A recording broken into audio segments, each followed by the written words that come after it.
All right, I'm pleased to say we're joined now by the Minister for Food, Mark Spencer. Mark, good morning to you. Thanks very much for coming. Let's just pick up on what we've seen there in Brazil. I mean, obviously, you are in the Environment Department, so you must be delighted that a man who's come in Brazil says he's going to protect the Amazon rainforest. Yeah, I think that's huge progress, isn't it? And I think it's great news to see democracy happening all around the world. Yeah, and it's a huge comeback for a man as well, a leftist, though, I suppose. Well, but, you know, I think the environment is a big issue and Brazil is going to be a big player in that. And I think this is good news for Brazil. It's good news for the world. OK, let's move on to some domestic issues, and we've got to talk about what's happening down in Kent at the moment, Mark. I mean, you've got an immigration centre there that's housing 4,000 people, capacity for 1,600.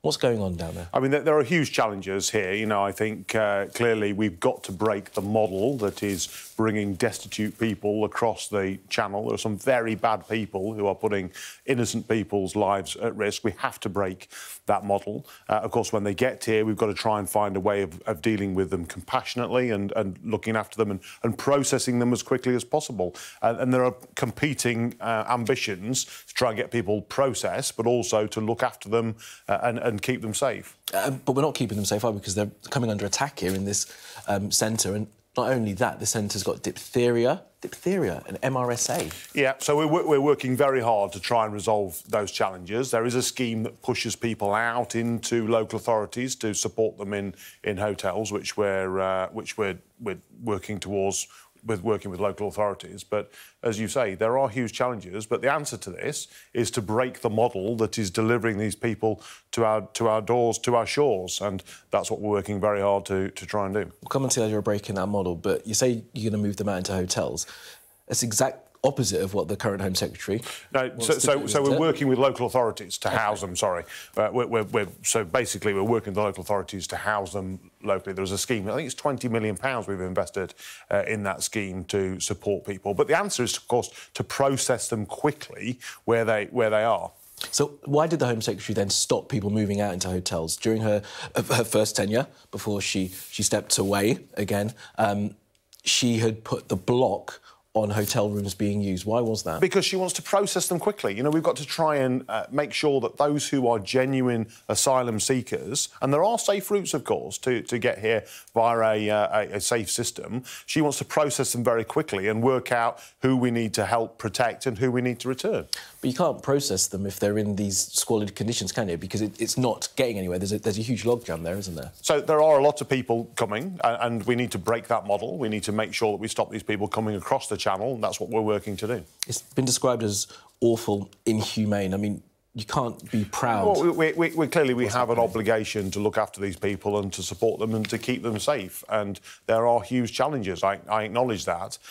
We've got to try and deal with these people compassionately and quickly. I'm glad you've acknowledged that, because looking at your record voting on immigration, it's quite a hard line, Mark. Would you say that's a fair way of describing it? So I think we've got to make sure we control our own borders. That's what people voted for. We want to make sure that the people who are coming are genuine refugees. And we've actually got a really good track record, you know, looking at all the people we've taken from Afghanistan, from Syria, from Hong Kong. The UK has a very proud record of taking people from other countries who are in desperate situations. That will continue. Oh, absolutely. But we need to make sure that we're getting the right people. We should be pleased with that, but I'm saying specifically on voting to stop people who've been here for 6 months finding work if their processes haven't been put through yet. There's been some votes, some decisions made that have made it very difficult for people who come to this country. And I put it to you now that system is completely failed. That idea of lacking in compassion for some of these people who are coming here has broken down, because we had 38,000 come in the last year. As I say, we've got a huge track record of taking people from other parts of the world. You know, I mean, just look at the Ukraine, the amount of people we've taken from Ukraine, and we should be very proud of that record. But those who are coming, we need to process as quickly as possible to work out who is a genuine asylum seeker and who could be returned to a safe country that they came from. What about building new areas to hold them, new centres? Well, I mean, these things are all under review constantly, of course, but it is a huge challenge. And that's what we're seeking to do, to solve that challenge as quickly as possible. I mean, you've called it a huge challenge many times. Your only solution is what? To tackle the business model? Well, that's part of the solution. Of course, the other solution is the Rwanda option, to send people to a safe country like Rwanda. Well, we're still working our way through that, and there are a number of legal challenges to that. But ultimately, you've got to get to these very bad people who are putting lives in danger by putting them on an unseaworthy craft on the other side of the channel and sending them across. People, are putting their lives in danger. We have to break that model. We have an obligation to try and stop that from happening. Isn't the fact the case that after years of aggressive rhetoric towards migration and migrants, we haven't got to a system that's fit for purpose at this stage? And now we're seeing thousands of people coming across. We're seeing tensions in local towns. I mean, there was a firebombing at one of the centres yesterday, Mark. Yeah, and that is currently under investigation, so I don't want to say too much about that, but we've been able to move some people away from that incident in Dover, but that's an ongoing investigation. But do you accept that some of the rhetoric around the way that we treat migrants coming into this country has not been helpful and has led to some of those increased tensions? No, I mean, clearly, as I keep saying, that it is a huge challenge that these people are wanting to come across the channel to the United Kingdom. It is the bad people in this are the people who are exploiting those individuals. They are taking their life savings, they are putting them on an unseaworthy vessel and putting their lives in danger. We have an obligation to try and stop that from happening and stop these people from drowning in the channel. Is Suella Braverman the right Home Secretary to deal with this? Yeah, and the Prime Minister's reappointed her. She put her hands up and said that she made a mistake. I think we need to give her the space to get on and do it. I mean, it was a mistake. It wasn't an honest mistake, though, was it, in some of the reporting? Well, I think, often you have politicians on here and you accuse them of never apologising and never saying sorry. She made a mistake. She put her hands up and said, I'm so sorry, I made a mistake. The Prime Minister has reappointed her. I think she needs to concentrate now on getting on with her job. She's recruiting police officers, driving down crime, concentrating on burglaries and dealing with this challenge of migrants crossing the channel. I mean, can she concentrate on with all of these noises? Yeah. This is not just the one mistake. There's reporting there have been many mistakes, and there's also reporting that those within her department are not happy with her having come back. She's completely focused on the job. We need to let her get on and do it. She's got your full backing as well. Of course. Let's talk about what happened with the former Prime Minister, former Foreign Secretary. Liz Truss's phone was hacked. It's been reported in the newspapers recently. I mean, you're in government. Do you use your government phone for any personal business?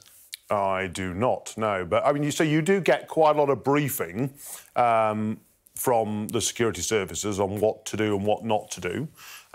So, it's quite important to get that right. I don't want to comment too much on it because, of course, what I don't want to do is tell the world exactly what that briefing says. But you do get a lot of support when you become a government minister on what is appropriate and inappropriate as a government minister. So perhaps she wasn't listening to the briefing then if she was using it? Well, I think, as she said, she made a mistake, but... Well, Liz Truss made a mistake as well by using... No, sorry, I thought you were talking about the Home Secretary. No, the former Prime Minister clearly was hacked, so that is the first thing you do, is say, oh, my goodness, I've been hacked, help, and the security service will help you with that challenge. Now, of course, you don't always know, which is why you've got to be super careful. I think the concern was that she was perhaps talking on her personal phone, and there may be some stuff in there that leaves her open to be compromised. Well, we all talk on personal phones, don't we? I ring my wife. Maybe there's some little man in China listening to the conversations between me and my wife, but...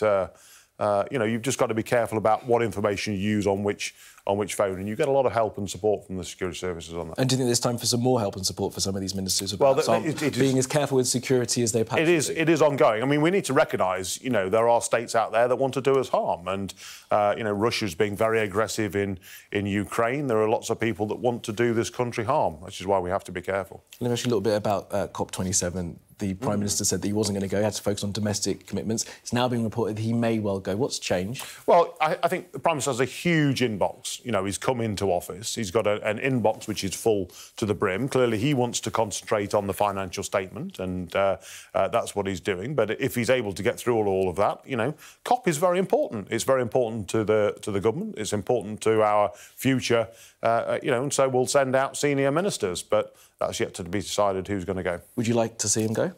Well, if he's got time. Only he will know what he's got in his inbox and in his diary if he has the time. But he'll make that call, and I'm sure it'll be the right one. It'd be best to have the Prime Minister there on the world stage. It'd be first chance to... Well, it's not just a COP, is it, as well, Mark, is it? He's going to get to meet other world leaders there. It's his first chance. We've got a war in Europe here. Well, as a former Chancellor, he's met lots of those world leaders in the past, but it is an important topic to the government, and we will send a serious team out there. Just lastly, before you go, because last time I spoke to you, I did ask you about this, and we didn't get any conclusion on it. Nusrat Ghani, the investigation into what happened with her, it was kicked off into long grass when the Ethics Commissioner resigned. Where are we with that now? So the honest truth is, I don't know. I'm waiting for that report to come out. Obviously, we've had quite a lot of turmoil in the system. My understanding is that Lord Geidt was very close to coming forward. I'm absolutely desperate for that report. A few months ago, you said the same thing to me. I know. It is very, very, very frustrating for me, to be honest, because obviously I know I'm completely innocent. I just want them to come forward with that report and say, there we go.